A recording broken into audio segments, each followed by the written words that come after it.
आपण पाहत आहात लोकशाही महाराष्ट्र न्यूज। महाराष्ट्राचे नेते माजी मंत्री आदरणीय जयंतरावजी पाटील साहेब यांच्या नेतृत्वातून सांगली जिल्ह्यामध्ये राष्ट्रवादी काँग्रेस पक्ष अधिक बळकट होत आहे। त्यांच्या मार्गदर्शनातूनच जिल्हा परिषदेमध्ये महाविकास आघाडीची सत्ता स्थापन झाली आहे।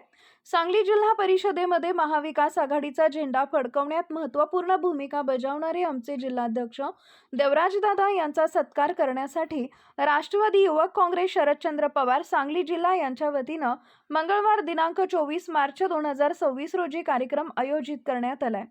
तसेच सांगली जिल्हा परिषदेच्या नूतन जिल्हाध्यक्ष संगीता संभाजीराव पाटील यांचा तसेच पंचायत समितीमध्ये निवडून आलेल्या सभापतींचा देखील सत्कार करण्यात येणार आहे। या निमित्तानं राष्ट्रवादी युवक काँग्रेस शरदचंद्र पवार यांची महत्त्वपूर्ण बैठक देखील आयोजित करण्यात आली असून संघटनात्मक विषयांवर चर्चा होणार आहे। हा कार्यक्रम राष्ट्रवादी काँग्रेस पक्ष शरदचंद्र पवार कार्यालय सांगली इथं दुपारी 12 वाजता होणार आहे।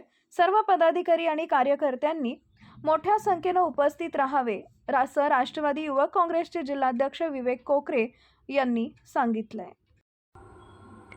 लोकशाही महाराष्ट्र न्यूज चॅनलला लाईक करा, शेअर करा आणि सबस्क्राईब करा।